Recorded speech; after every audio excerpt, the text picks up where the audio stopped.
ओम श्री विष्णुवे नमः। ओम श्री गणेशाय नमः। ओम श्री महासरस्वत्यै नमः। ओम श्री लक्ष्मी नारायणाभ्यां नमः। सनातन धर्म संस्कृति के इस चैनल पर सनातन धर्मानुरागी सज्जन वृंद भक्तगण का हार्दिक अभिनंदन है, स्वागत है। इस सत्र में हम लोग पौष कृष्ण पक्ष एकादशी के महत्व के बारे में जानेंगे तथा इसके लाभ को भी जानने का प्रयास करेंगे। साथ ही यह किस दिन है और इसे किस प्रकार करें ताकि हमारा व्रत सफल हो, यह भी जानने का प्रयास किया जाएगा।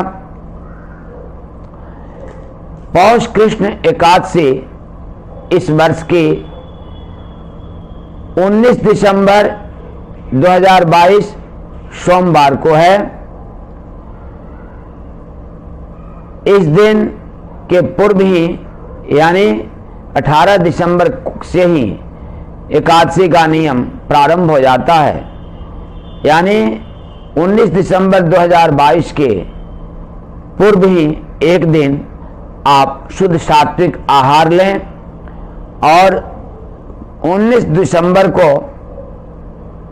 प्रातः ही सूर्योदय के पूर्व जगने के बाद नित्य क्रिया से निवृत्त होकर स्नान आदि कार्य कर लें तथा भगवान भास्कर को अर्घ्य दें। तत्पश्चात भगवान विष्णु और लक्ष्मी का विधिवत पंचोपचार या षोडशोपचार पूजन करें और यह मन में संकल्प करें और भगवान विष्णु से प्रार्थना करें कि हे भगवान विष्णु, आप मेरे इस एकादशी व्रत को सफल करें। और इस प्रकार से उस दिन आप केवल फलाहार का ही प्रयोग करें, अन्न न खाएं। साथ ही प्रयास यह रहे कि एक ही बार फलाहार या दूध इत्यादि का प्रयोग करें, एक से अधिक बार न करें।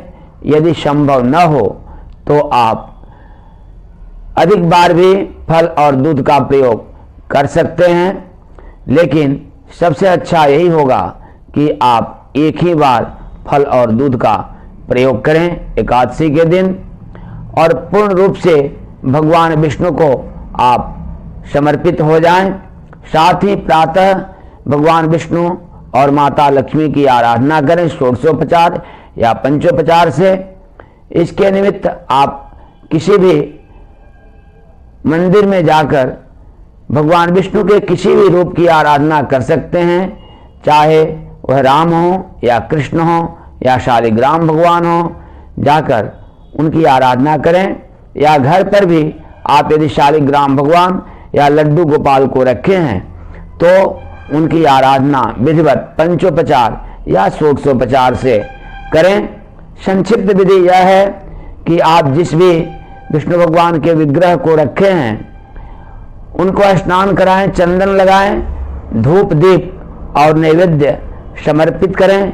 साथ ही पुष्पांजलि अर्पित करें, आरती करें। तत्पश्चात अपने अपराधों के लिए क्षमा याचना करें। इसी प्रकार संध्या समय भी आप भगवान विष्णु एवं माता लक्ष्मी की आराधना करें। तत्पश्चात फलाहार का सेवन करके यदि संभव हो तो रात्रि जागरण करें, भगवत नाम संकीर्तन करें और अगले दिन सूर्योदय के पश्चात आप शुद्ध सात्विक भोजन ही पारण करें। पारण में आप चावल का प्रयोग न करें और प्रयास यह रहे कि आप जो भी पारण करते हैं उसे भगवान विष्णु को तुलसी दल डालकर समर्पित करें। साथ ही किसी शुद्ध सात्विक ब्राह्मण को अवश्य खिलाएं या और दान दें और गौ माता को भी खिलाना न भूलें। किसी शुद्ध सात्विक ब्राह्मण को खिलाकर, गौ माता को खिलाकर तत्पश्चात स्वयं पारण करें। इस प्रकार करने से आपको इस एकादशी व्रत का पूर्ण फल मिलेगा। साथ ही यह ध्यान रहे कि इस दिन आप असत्य संभाषण न करें और सद आचरण ही करें। आचरण शुद्ध एवं सात्विक हो और असत्य संभाषण न करें। यह नियम यदि ठीक से आप पालन करते हैं तो इस व्रत का अवश्य पूर्ण फल आपको मिलेगा। इस व्रत का नाम सफला एकादशी है। इसलिए जो भी व्यक्ति अपने कार्यों में सफल होना चाहते हैं, अपनी मनोकामनाओं को सफल बनाना चाहते हैं, वे इस एकादशी व्रत को अवश्य रहें और भगवान विष्णु की विधिवत आराधना पूजन स्वयं समर्पित होकर प्रेम से श्रद्धा से अवश्य करें।